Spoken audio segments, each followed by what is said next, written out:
All right, folks. Earlier today, we heard from Republican candidate for Texas Railroad Commission, Beau French. We're going to hear from his opponent, current chairman Jim Wright, starting right now. Chairman Wright, how you doing today? Good. How you doing?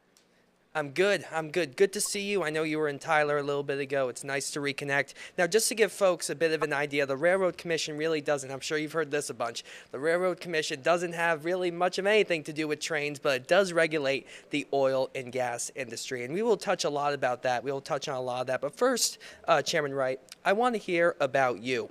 Who is Jim Wright?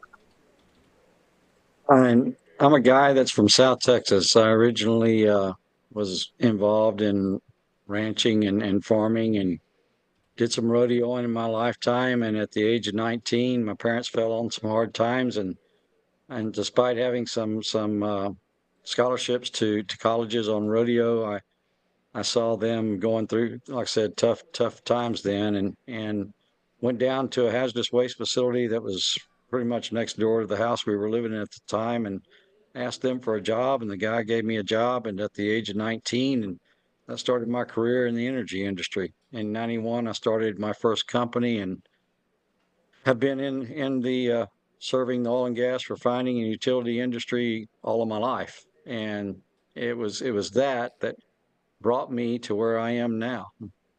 And talk to me about your work in the energy industry. Talk to me about your career, what you feel stood out the most from it. I'm very proud of the things that I've been able to accomplish while I've been here at the commission. We've done a lot of things, and I say this often that oil and gas is the biggest economic driver that we have here in the state of Texas. And for that to continue its success, we need to make sure we do it responsibly. So when I came in, I had to make some changes to some rules that hadn't been changed in over 48 years, to make sure that we were keeping up with the way that we're actually producing oil and gas today, which is a lot different than the way we used to produce it back in the 70s or 80s. Today we call it unconventional drilling. Back then it was called conventional drilling. So changing rules where we had more consistency and so that people could look and long-term plan around those was important for me. I've made some good changes in that regard.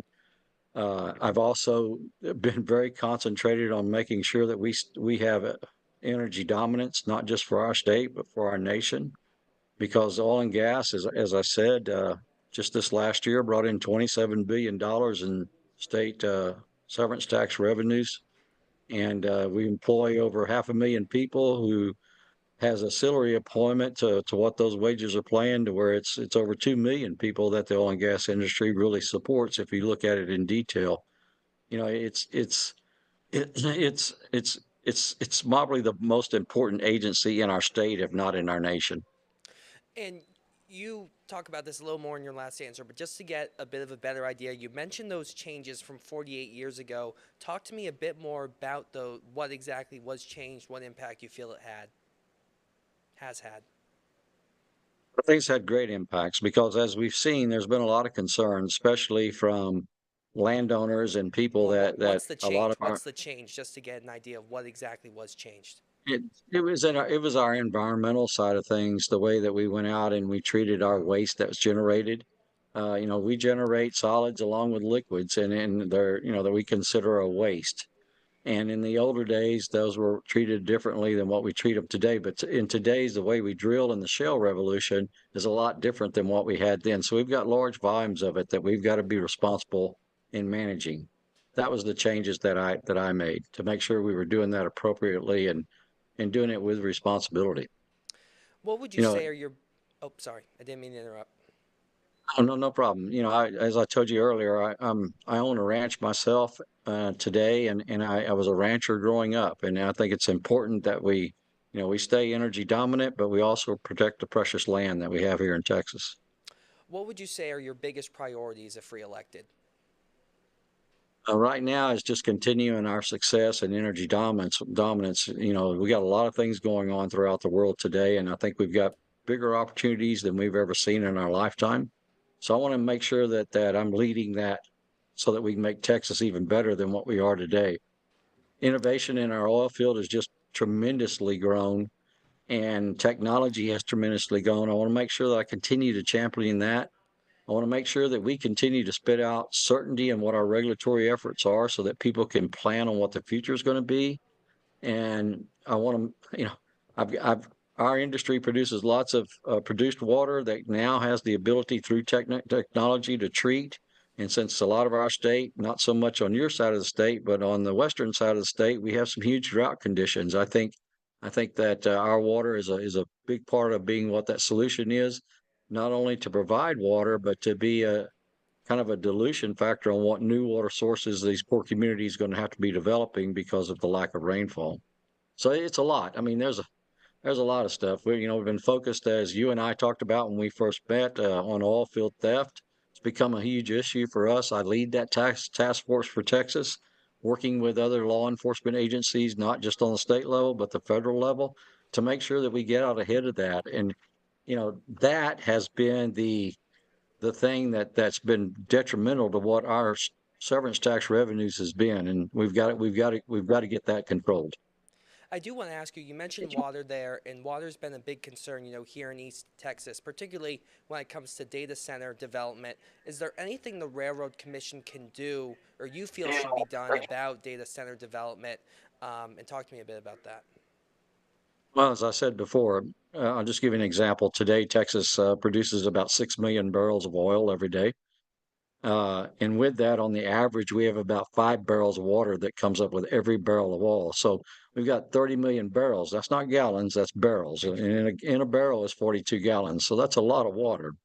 And that water, with the technology and the availability to treat it, in fact, I'm going into a meeting tomorrow with EPA and DOE and our local Texas Commission on Environmental Quality for most of the day tomorrow to sit down and talk about these issues. But I think that is the source of water that can help these AI data centers to make sure that we have that portion of the structure going, in addition to try to promote more infrastructure so that they can have natural gas available to power the power plants that they're going to have to build alongside them.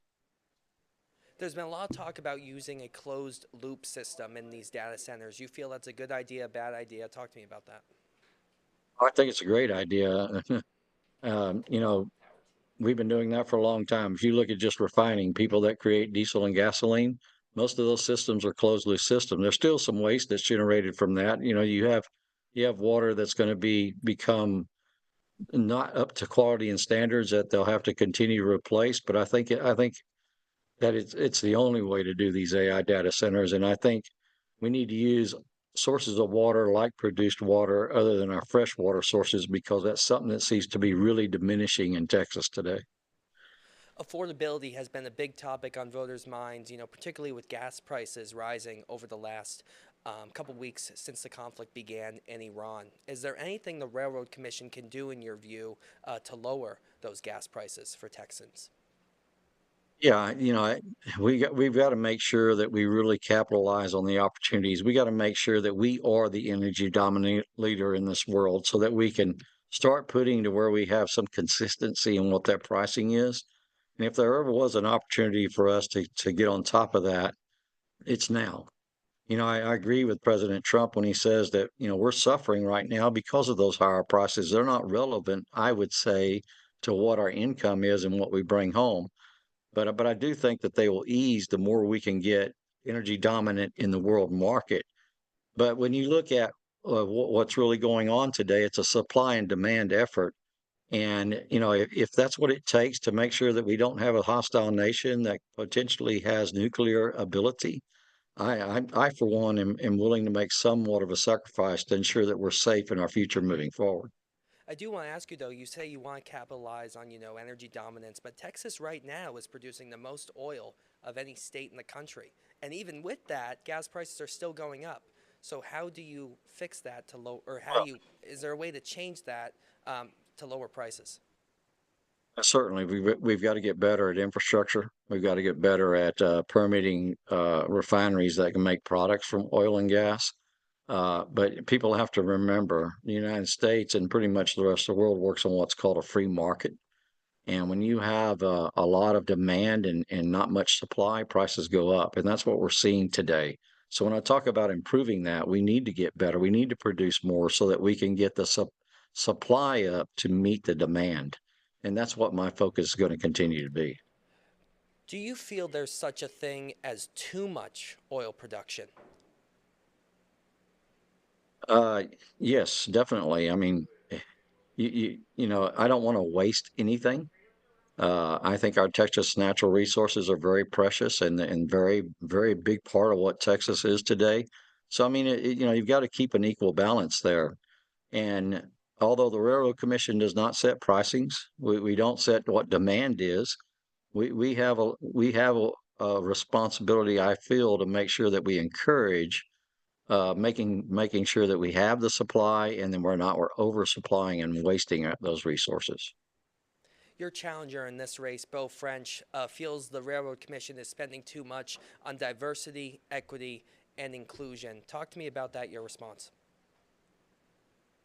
I think, I think that's he doesn't have a clue what we really do here. And when you talk about DEI, I've never even heard that term here in this agency. I've been here 6 years now until my opponent brought it up.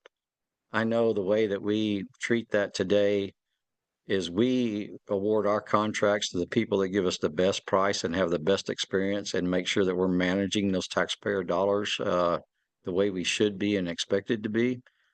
But when you look at uh, DEI and some of the mandates that we've had that's come from legislation, and you talk about historically underutilized businesses, we're mandated by legislation to make sure that some of those dollars we try to spend in those or we're trying to spend in those efforts. That bill was just changed this last legislative session, where now we've been mandated to look at utilizing better known businesses. But again, it's not something that says we have to. We look at that still today on who gives us the best price and the best experience. And my opponent doesn't have, seems to not have a clue about that. When he talks about the DEI spending that we have, what he's referring to is a comptroller that actually audited our hub program. And out of that hub program, the money that was allocated to utilize potentially for that, we spent 41% of that money, but it was only 4% of our entire budget, which I think is good numbers. But I don't care what your color, your race, or anything else is. If you've got the best price and you've got the best experience and you're what it takes for us to spend taxpayer dollars responsibly, that's what we're going to do. How much money does the Railroad Commission give for these contracts? How many are there, and how do folks acquire them? Well, you have to go through our contracting administration department here. You come in and first you've got to show what your level of experience is, and then you bid on a particular item that we have out for bid, and your pricing is based on whether you get called back in to talk to, and then again, we evaluate what that experience is based on what the price would be. Uh, I encourage anybody that wants to do business with us here at the Railroad Commission to go through that contracting deal. I think there are some very good people that are out in business today. We'd love to be doing business with, and we're not going to discriminate against anybody.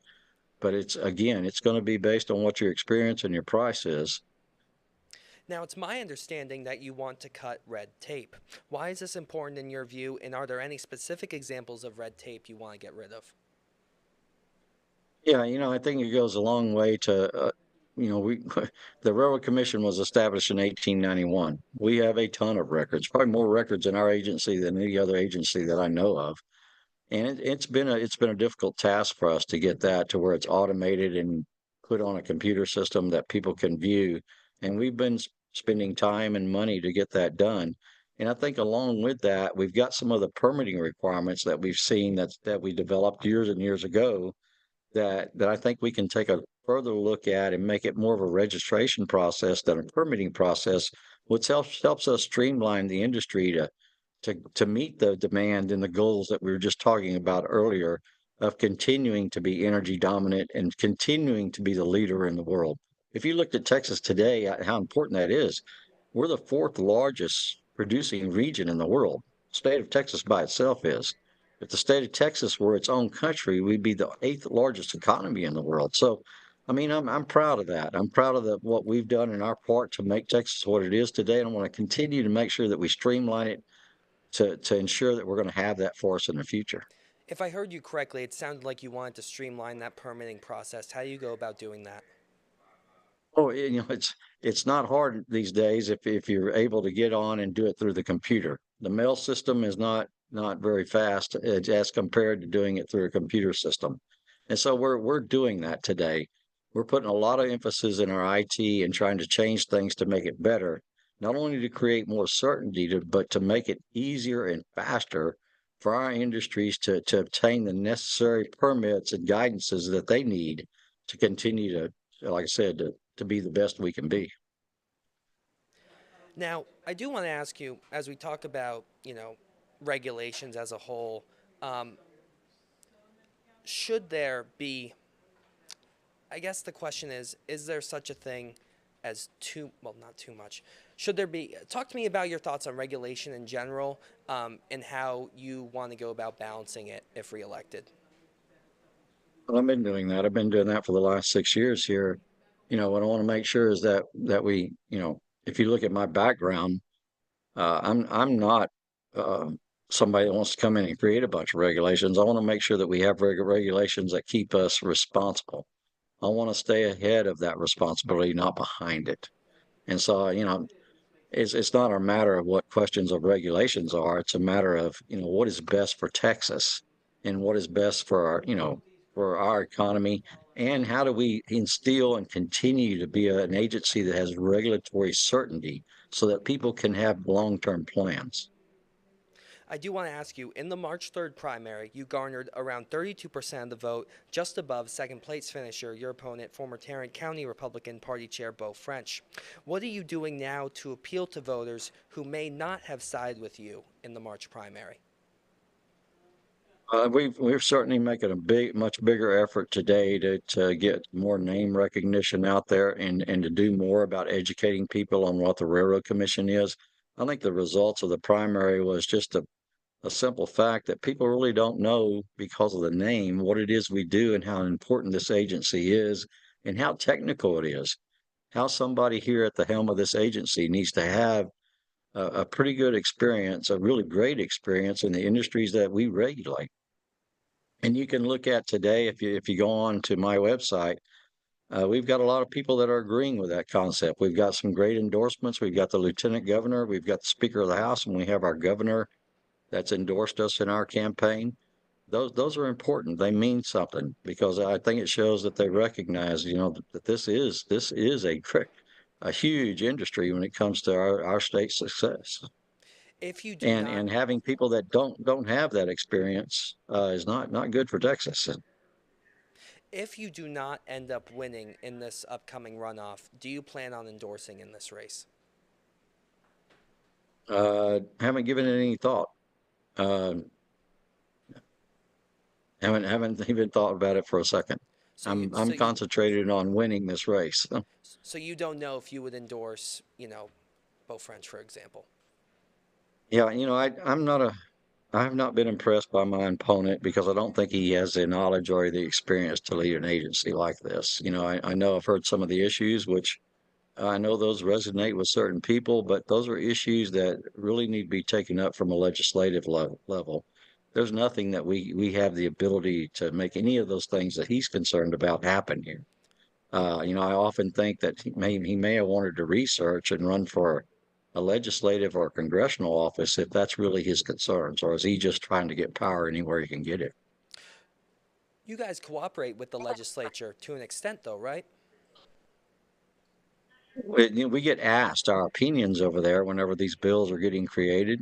Not real often. I mean, what they are more mandated to do, and what I've seen more legislators do is they listen to their constituents. They want to know what those concerns are, and that's how those bills get created.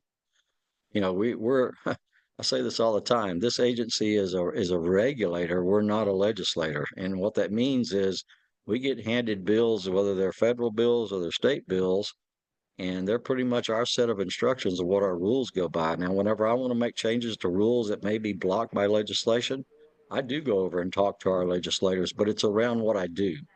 You know, I try to stay in my lane. I'm not an expert in Islam or DEI or any of that other stuff. I consider myself one of the best you can have when it comes to our oil and gas industry, and that's what I want to do because I know what those benefits for Texas are.